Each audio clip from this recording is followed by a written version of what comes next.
পরিব্রাজিকা সদ্ভাবপ্রাণা মাতাজির প্রবন্ধ রামকৃষ্ণ সংঘে অনন্য লাটু মহারাজ থেকে নির্বাচিত অংশ, পত্রিকার 23তম বর্ষ, 5ম সংখ্যা। মঠবাস করতে হলে সংঘের সুশৃঙ্খল নিয়মিত জীবনকে স্বীকার করতে হয়।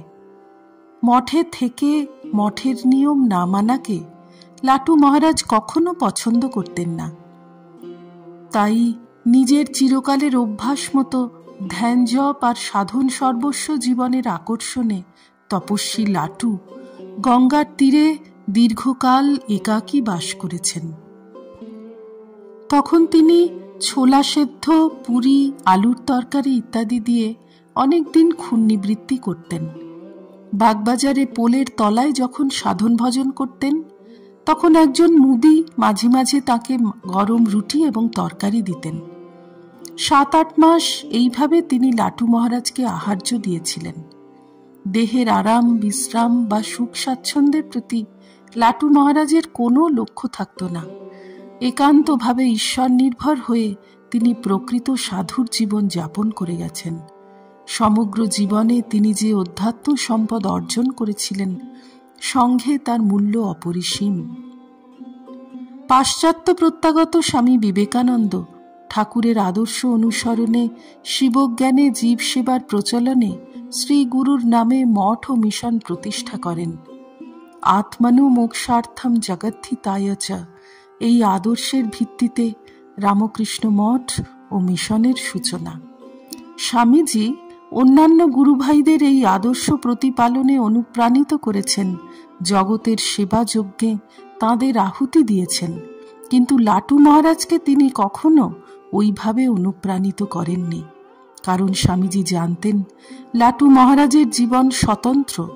সাধন ভজনে নিবেদিত প্রাণ লাটু মহারাজের লোককল্যাণ ও স্পৃহা ভিন্নভাবে প্রকাশিত।